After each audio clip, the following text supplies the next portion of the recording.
Φίλες και φίλοι, γεια σας. Ο επίσημος εθνικός χορηγός της EuroLeague, η Bwin, καλωσορίζει τον πρωταθλητή Ευρώπης, προπονητή της Ρεάλ, τον Πάμπλο Λάσο, εδώ στο ξενοδοχείο Hilton, εν ώψη και του αγώνα με τον Παναθηναϊκό. Coach, welcome. Pleasure. What kind of advantages must a coach have in order to survive for so many years in a hot seat like Real's bench? Well, probably when I first arrived in Madrid, I never thought I was going to be that many years coaching, because it's not normal that a coach stays that many years on any spot. In Spain, we said you have to live with your suitcase, ready to go everywhere. From the first day that I arrived, I got a great environment helping me. Of course, the club, all the people that works with me, to become the second longest coach in Real's history. Yeah. So that's after Lolo Sainz. After Lolo Sainz and Pedro Ferrandiz back on the days. Yes. Recently, you have reached a crazy number, like 600 games in Real bench. Yeah. What does that number mean to you? Really, it doesn't mean anything. It's a good thing when I tell my sons or my grandsons later on that I become a little part of the history of Real Madrid. That's great, and it talks very good about my job. And of course, a lot of good words about the people who work with me, players, staff, assistants, and the club also. The weirdest thing in this highest level of competition is, you know, the way you find the motivation to stay competitive after so many titles that you won in the last 8 years of your time in Real. How is the way? Well, I think I always try to tell my players that we always have an opportunity in front of us. When one championship finishes, that one is finished. Okay, we won, we lost, but another opportunity is going to come. Last year you lost Yule from the beginning of the season till almost the end, just before the playoffs. And you find the way, you know, to win EuroLeague, to win ACB title by giving the keys to Luka Doncic. This year you lost Luka. How do you see, you know, this journey from? Well, the journey is difficult and easy. You cannot be just thinking about players, and my respect for all my players is very high. The example of Luka is, they were telling me in Spain, like, it's another title for Real Madrid what Luka is doing. Well, I don't know if it's that big, but it's true that we're very happy that Luka came to play with us when he was 13, and he kept growing up as a person and as a player with us. I know injuries is part of the game, and you have to live with it. And I think the team last year did a great effort to keep competing until the last day. Speaking about Luka, did you expect his immediate impact in the NBA as a superstar, you know, even though he's a rookie and he just turned 20 years old? Well, maybe I look stupid if I said yes, maybe I'm stupid if I said no. What it's true is Luka has one very good thing, besides his talent, his persona, but he adjusts very well to everything. And he's a kid that adjusts very well to any situation. I knew he was going to be successful in the NBA, for sure, because he got great talent, his body was ready, his mind was ready, and the competition he had in Europe helped him a lot to become where he is right now. So for me, he's a star in the NBA. I don't know if he was going to be that good that early, but I was sure that he was going to be successful. The last 22 years, from 1989 till 2011, before your era, Real managed to win 10 titles with 16 different coaches.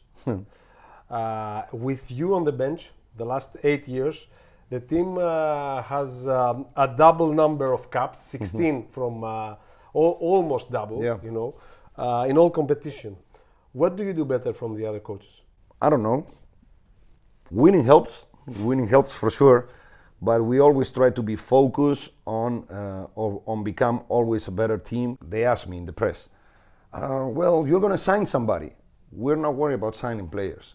We're worried about how we will become a better team. That doesn't mean we're going to bring the best player and we're going to be better. That's easy. We're looking to be better as a team, despite what player, because we already have great players, and the players that play for Real Madrid, they're already big players. If we ask you to tell us which were your best moments as a coach of Real, and which was the biggest crisis that you have to manage, what would you answer? Well, probably the biggest day was my first title in Barcelona when we won the first cup on my first year. Crisis. We live in crisis. Coaches, we live in crisis. Because it's crisis every day, and we have to deal with it. I mean, when you win, you think everybody talks good about your team, blah, blah, blah, blah. But it would be stupid from our part to see that everything is okay. We always have to do better things.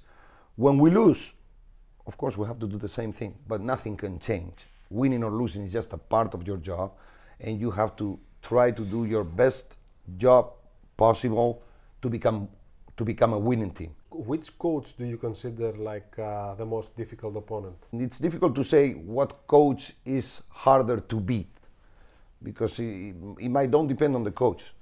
When the stat sheet comes, I never saw a coach scoring more points than me. Never. But listen, I never scored more points than any coach. So at the end, it's a basketball game where the players play. And coaches, we try to help them to get their best performance so our team can win. As a player, you have the all-time record in the Spanish league with almost 2,900 assists. Yes. Would a point guard with your characteristics have a place in your rotation? Sure. Then the question is easy, because then I would say I wouldn't sign Páblo Láso. But I don't know if Páblo Láso could play for Páblo Láso, coach. Yeah, that's what I mean. I mean, this is like when you talk about soccer. Now everybody talks about Messi, Ronaldo, great players in soccer. Are the best players now, or it was better Maradona or Di Stefano? Different times, different eras. You can compare the eras. You cannot compare the eras, because it's totally different sport. Let's jump to Panathinaikos. How do you see Panathinaikos after Xavi? And do you think that under Rick Pitino right now, it's a completely different team? It's not different, not that much, because at the end they have dominant players on certain positions. For me, Calates, my little son, he plays. He has 13. He said, "Dad, you have to sign Calates. He's the best point guard." And he's 13. He's my kid. He loves Calates. I think Calates is dominant. I remember 1 year ago, something like that. I asked him for the shirt, because not for me. I said, for your son. For my son. But it's a dominant player. They have very good rotation outside, very good shooters, physical game inside. I think Pitino is doing a great job, for sure, and they're proving it on the last games where they're heading into the playoffs when they were having a tough year with injuries, all that. Probably that didn't help Xavi. I think Xavi, on his years in Panathinaikos, he did a great job on putting together a good team, solid, difficult to beat. We are just 2 games away from the end of the regular season, and it seems that there is a great chance you will meet Panathinaikos in the playoffs. How do you feel about that? Listen, I don't think about Panathinaikos, because... No, you think about tomorrow. I think about tomorrow, but it's normal that we all think about about the next game, and also who are we going to play in the playoffs. I'm not that worried about Panathinaikos, because right now I'm worried about my team. How about if it's Baskonia or Milano or Olympiacos? I cannot be like that, and right now I have a lot of respect for all the teams, but I'm worried about my team playing their best.